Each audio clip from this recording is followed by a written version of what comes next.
Bismillahirrahmanirrahim. Assalamualaikum warahmatullahi wabarakatuh. Selamat pagi Bapak dosen dan teman-teman lainnya yang berbahagia. Pertama-tama marilah kita panjatkan puji syukur kepada Allah Subhanahu wa taala karena telah memberikan rahmat, kesehatan dan keselamatan sehingga kita dapat berkumpul di diskusi online pada hari ini. Adapun topik yang akan kami bahas adalah hadis mauquf. Perkenalkan, nama saya Elsa Aisyah yang akan bertugas sebagai moderator pada hari ini. Di online pada hari ini, adapun anggota kelompok saya Zalina. Baik, saya akan membacakan materi kami. Pengertian hadis mauquf. Hadis mauquf secara bahasa merupakan isim marfu dari kata al-waqaf atau berhenti. Seolah-olah seorang perawi menghentikan hadis pada syahadat dan tidak mengikutkan sisa silsilah atau rantai sanad secara berturut-turut. Sedangkan hadis mauquf menurut istilah adalah segala sesuatu yang disandarkan atau diriwayatkan untuk seorang sahabat Nabi gergaji, baik berupa kata-kata mutiara, perbuatan, atau takrirnya, baik itu sanadnya mutasi atau bersambung sampai untuk Nabi, atau sanadnya munqati atau tidak bersambung. Macam-macam hadis mauquf. 1. Mauquf pada perkataan rawi. Telah berkata Ali bin Abi Thalib radhiyallahu anhu, yang artinya, ceritakanlah kepada manusia apa yang mereka ketahui. Apakah engkau menginginkan Allah dan Rasulnya didustakan? Hadis riwayat Bukhari. Yang kedua, mauquf pada perbuatan.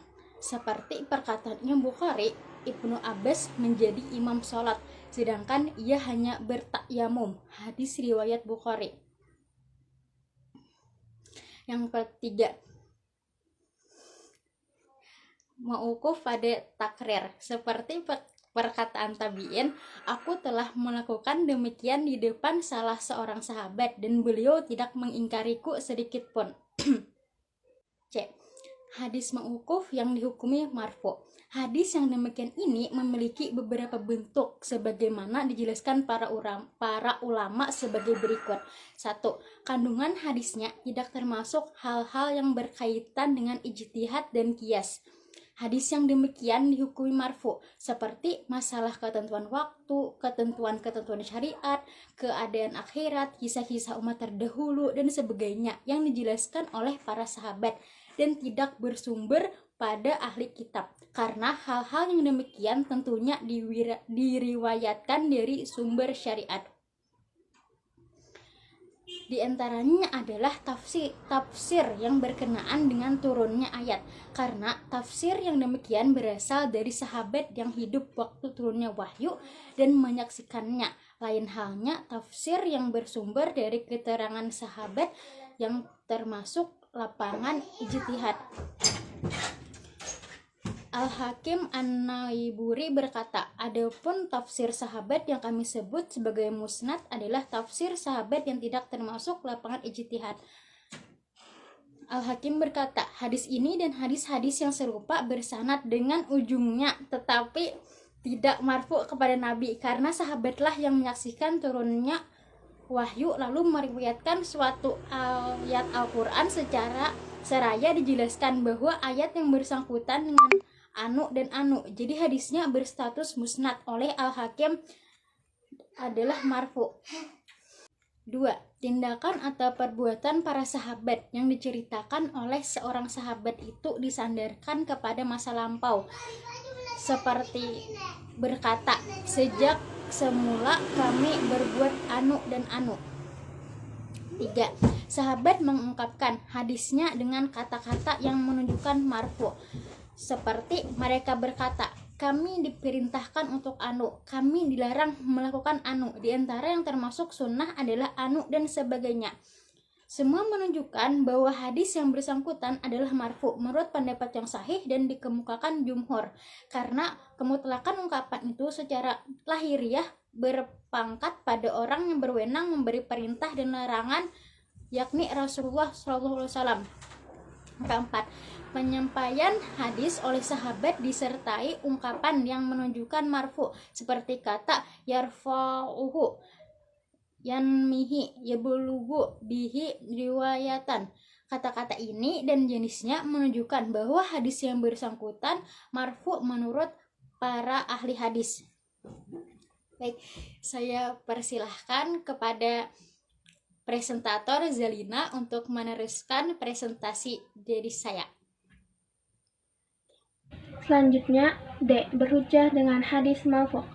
Para ulama berbeda pendapat tentang boleh tidaknya berhujjah dengan hadis marfu' yang dipastikan kebenarannya dari sahabat dalam menetapkan hukum-hukum syara. Salah satu pendapat tersebut ialah sebagai ulama Hanifah dan Al-Syafi'i berpendapat bahwa yang demikian tidak dapat dipakai hujjah karena boleh jadi pendapat sahabat itu merupakan hasil ijtihad mereka sendiri dan boleh jadi memang didengar dari Nabi Shallallahu Alaihi Wasallam. Apabila suatu hadis marfu' disertai beberapa qarniyah, baik lafaznya maupun maknanya yang menunjukkan bahwa hadis tersebut marfu' kepada Nabi Muhammad Shallallahu Alaihi Wasallam, maka ia dihukumi marfu' dan dipakai hujjah. Kitab-kitab yang membuat hadis marfu'. Di antara sumber hadis marfu' adalah kitab-kitab mushannaf karena kitab-kitab mushannaf itu mengampun semua hadis tentang masalah yang sama. Di antara kitab mushannaf yang paling penting adalah 1. Mushannaf Abdurrazzaq bin Hammam al-Sani'ani. 2. Mushannaf Abu Bakar bin Abi Saibah. 3. Tafsir bil Ma'sur seperti Tafsir Ibnu Jarir at-Tabari, Ibnu Abi Hatim, dan Ibnu al-Muwajir. F. Contoh hadis marfu'. Contoh hadis marfu' terbagi dua, yaitu hadis yang sahih dan hadis marfu' yang sahih. 1. Dari Abdullah bin Mas'ud, semoga Allah meridainya. Ia berkata, barang siapa yang ingin bertemu dengan Allah besok sebagai seorang muslim, hendaknya ia menjaga salat-salat ini yang dikumandangkan azan padanya. Sesungguhnya Allah mensyariatkan kepada kalian Shallallahu Alaihi Wasallam sunnah-sunnah petunjuk, dan sesungguhnya itu termasuk sunnah-sunnah petunjuk. Kalian salat di rumah-rumah kalian sebagaimana orang yang tertinggal ini salat di rumahnya. Niscaya kalian akan meninggalkan sunnah Nabi kalian. 2. Al-Hafiz Ibnu Hajar Al-Asqalani rahimahullah menyatakan, barang siapa yang bertemu dengan Nabi Shallallahu Alaihi Wasallam dalam keadaan beriman, kemudian meninggal di atas Islam, meskipun sebelumnya sempat murtad namun kembali Islam, menurut pendapat yang lebih besar. 3. Jangan mengikuti pendapat sahabat jika menyelisihi nas, Al-Quran dan hadis.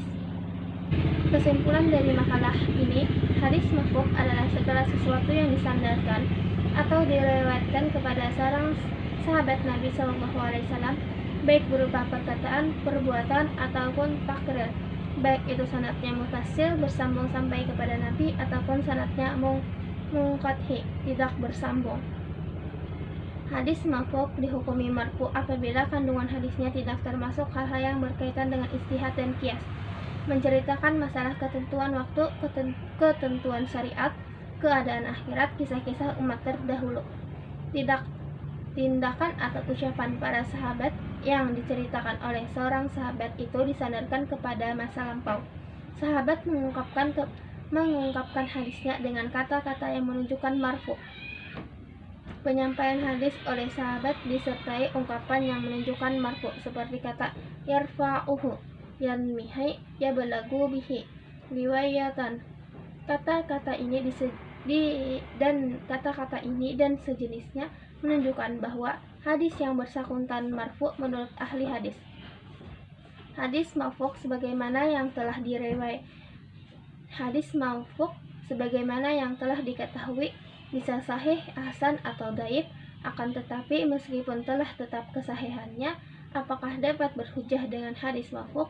Sebagaimana yang telah diketahui bahwasanya asal dari hadis marfu' adalah tidak bisa dipakai sebagai hujjah. Hal ini disebabkan karena hadis marfu' hanyalah merupakan perkataan atau perbuatan dari sahabat saja. Namun adapun jika hadis marfu tersebut dihukumi marfu atau marfu hukman, maka ia hujjah sebagaimana hadis marfu. Mungkin itu saja materi dari saya. Saya akan kembalikan kepada moderator. Baik teman-teman, itu saja presentasi dari kami. Mari kita mengucapkan alhamdulillah. Saya sebagai moderator mohon maaf atas kekurangannya dan terima kasih untuk perhatiannya. Wassalamualaikum warahmatullahi wabarakatuh. Oke, baik, kita masuk ke sesi pertanyaan. Bagi teman-teman yang ingin bertanya, silakan tulis pertanyaan kalian